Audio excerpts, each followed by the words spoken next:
ರಾಘವೇಂದ್ರ ಸ್ವಾಮಿಗಳ ಪರಿಮಳ ಗ್ರಂಥ ಅದನ್ನು ವರ್ಣನೆ ಮಾಡಬೇಕು ಅಂತ ಅನ್ನಿಸಿದಾಗ ಪರಿಮಳ ಬೇರೆ ಅಲ್ಲ, ರಾಯರು ಬೇರೆ ಅಲ್ಲ. ರೂಪಮನ್ಯದಿವ ಧನ್ಯಮಾತ್ಮನ, ರಾಯರೇ ಪರಿಮಳ, ಪರಿಮಳವೇ ರಾಯರು. ಅಂತಹ ರಾಯರು ಅವರ ನಾಲಿಗೆಯಲ್ಲಿ ಅಂತಹ ಅದ್ಭುತವಾದ ಗ್ರಂಥ ಬರೆದಂತಹ ಕ್ರಮ ಅದನ್ನು ವರ್ಣನೆ ಮಾಡ್ತಾರೆ.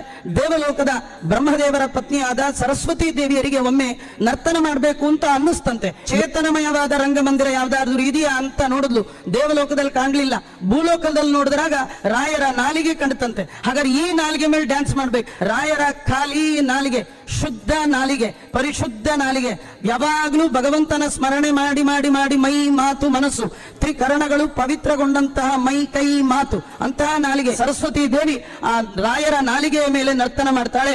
ಕೈ ಮೈಯಲ್ಲಿ ಹಾವ, ಮುಖದಲ್ಲಿ ಭಾವ, ತಲೆಯನ್ನ ಕುಣಿಸ್ತಾ ಹಾಗೆ ಹೀಗೆ ಮಾಡುವಾಗ ಮುಡಿದ ಗಂಟು ಸಡಿಲಾಗಿ ಮುಡಿದ ಮಂದಾರ ಮಲ್ಲಿಗೆಯ ಮೊಗ್ಗು ರಾಯರ ನಾಲಿಗೆಯಲ್ಲಿ ಜಾರ್ತಂತೆ. ಆ ಜಾರುವ ಸಂದರ್ಭದಲ್ಲಿ ರಾಯರ ಮಾತು ಸೇರ್ತಂತೆ. ಸೇರಿದ್ದೇ ಪರಿಮಳವಾಗಿ ಹೊರಗೆ ಬಂತಂತೆ.